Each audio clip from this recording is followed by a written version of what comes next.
ከበዓል ጋር ተያይዞ የሚፈጠረውን ከፍተኛ ፍላጎትና የዋጋ ንረት ለመቋቋም በከተማ አስተዳደሩ ከሚከናወኑ ተግባራት መካከል የንግድ ሰንሰለቱን በመቀነስ አምራቾች ምርታቸውን በቀጥታ ለተጠቃሚዎች የሚያቀርቡባቸው አማራጮች ይጠቀሳሉ። የገና በዓልን ምክንያት በማድረግ በአራዳና በኮልፌ ቀራኒዮ ክፍለ ከተሞች የተከፈቱ ባዛሮችም ለበዓል ግብይቱ ተመራጭ ሆነዋል። ግብይት ሲያካሂዱ ያገኘናቸው ሸማቾች ከበዓል ጋር ተያይዞ ይከሰቱ የነበሩ የዋጋ ንረቶችን ከማስቀረትና በአቅራቢያቸው የተለያዩ ምርቶችን እንዲያገኙ ከማድረግ አኳያ ባዛሩ አስተዋጽኦ እንዳለው ተናግረዋል። 1445 ብር ነው የገዛሁት። በፊት 1700 ዘይት ነበር በፊት ማለት ነው እና ልዩነት አለ በጣም።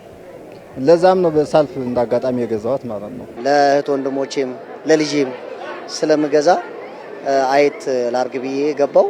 እንግዲህ እቺን ጫማ አሁን ሳያት ደስ ስላለችኝ ለገዛት ጎራስል እናንተ እንድንገደመው አገኘው። በአንድ ቦታ ላይ የሚፈልጉትን ማድረግ ጥሩ ነገር ነው። አሁን ዞር ብለሽ ብታይ የሀገር ባህል ልብሶች አሉ፣ የተለያየ የቤት ማጽጃ እቃዎች አሉ፣ እንደገና ደግሞ የሴቶች ቦርሳዎች አሉ። በአንድ አካባቢ ሁሉ ነገር ማግኘት በራሱ ትልቅ ነገር ነው። ገበያው በጣም ደስ ይላል። እኔ በዚሁ ይቀጥል ነው የምለው እና ደስ ይላል። እንቁላልም አሁን ለምሳሌ ገዝቼ መጥቻለሁ። ሱቅ 22 ብር ነው፣ እዚህ በ17 ብር ገዝቻለሁ ማለት ነው። እና አትክልቱ ምኑም አቀራረቡም ባዛሩም በጣም ደስ የሚል ነው። እግረ መንገዴ ነው ያየሁት። በጣም ደስ አለኝ። እውነት በጣም ደስ አለኝ። ዋጋ ራሱ ተመጣጣኝ ነው የምለው። እንደዚህ ሁሌ ብትቀጥሉ መልካም ነው የምለው። ምርት በስፋትና በጥራት በባዛሮቹ በመቅረቡ ለሸማቾች ብቻ ሳይሆን ለነጋዴዎችም መልካም እድል የፈጠረ መሆኑን አቅራቢዎቹ ገልጸዋል። ሁሉ ነገር አለ እንግዲህ ዋጋውም ተመጣጣኝ ነው። ምክንያቱም ሌላ ቦታ በጣም አሁን ወደ መርካቶ አካባቢ በጣም ውድ ነው። ስለዚህ እኛ ጋር ደግሞ የተሻለ ይሆናል ብዬ ነው። ተመጣጣኝ ዋጋ ስለየሸጥን ስለሆነ መጥተው ቢጎበኙንና ቢሸምቱ መልካም ነው እላለሁ። ተመጣጣኝ ነው።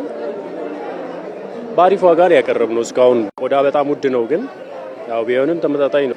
ቆዳ ላይ ጥራት ከሌለው ከዋጋውም አንፃር ሰውም ላይ ገዛ ይችላል፣ ግን ጥራቱም ከፍ ብሎ ተሻለ ይሆናል ማለት ነው። ሙሉ አቅርቦት አለ፣ ምንም የሚጎድል ነገር የለም። ሽንኩርት በ30 ብር፣ ድንች 30 ብር፣ ቲማቲም 25 ብር፣ ሙዝ 60 ብር፣ በቃ ነጭ ሽንኩርት 160 ብር። ሁሉ ነገር ሙሉ ነው። የጎደለ ዕቃ የለም። በአራዳ ክፍለ ከተማ ተገኝተው ባዛሩን ያስከፈቱት በምክትል ከንቲባ ማዕረግ የአዲስ አበባ ከተማ ፋይናንስ ቢሮ ኃላፊ አቶ አብዱል ቃድር ሬድዋን መጪው የገና በዓልን አስመልክቶ አምራቾችና ሸማቾችን ለመጥቀም የተዘጋጀ መሆኑን ተናግረዋል።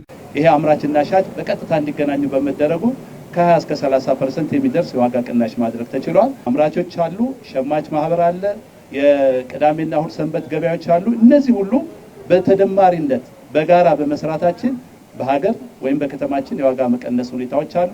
አሁን ባለው ሁኔታ የሚቀጥል ከሆነ ወደ ሲንግል ዲጂት የዋጋ ንረቱ የሚቀንስበት ሁኔታ አለ ማለት ነው። በተመሳሳይ በኮልፌ ቀራኒዮ ክፍለ ከተማ የተዘጋጀውን ባዛር የከፈቱት የአዲስ አበባ ሰላምና ጸጥታ አስተዳደር ቢሮ ኃላፊ ወይዘሮ ሊዲያ ግርማ በተመጣጣኝ ዋጋ የእንስሳት ተዋጽኦና የኢንዱስትሪ ምርቶች በባዛሩ መቅረባቸውን አንስተዋል። ከበዓል ግብይት ጋር ተያይዞ በሚኖሩ እንቅስቃሴዎች ማህበረሰቡ ከጸጥታ አካላት ጋር በመቀናጀት ስርቆትና የማጭበርበር ስራዎችን እንዲከላከልም ጥሪ አቅርበዋል። እንደሚታወቀው በጣም የገበያ ቦታዎች ላይ በርካታ ማህበረሰብ የሚንቀሳቀስ እንደመሆኑ መጠን ከሚንቀሳቀሰው ኃይል ጋር ደግሞ ሐሰተኛ የብር ኖቶች እንዲሁም ደግሞ ገበያተኛ መስሎ የሚኖሩ ኪስ አውላቂዎችም ሌቦችም አይጠፉምና በዚሁ መልእክት ማስተላልፈው በቂ የጸጥታ ጥበቃ በተለይ በባዛሮቻችንና የንግድ ማዕከላት ላይ የሚኖር ይሆናል። ነገር ግን እንደዚህ አይነት ክስተቶችም ሲኖሩ ግን በተለይ ማህበረሰቡ ለጸጥታ መዋቅሩ እንደከዚህ ቀደሙ ተባባሪነቱን እንዲያሳይ ነው ማሳሰብ የምፈልገው።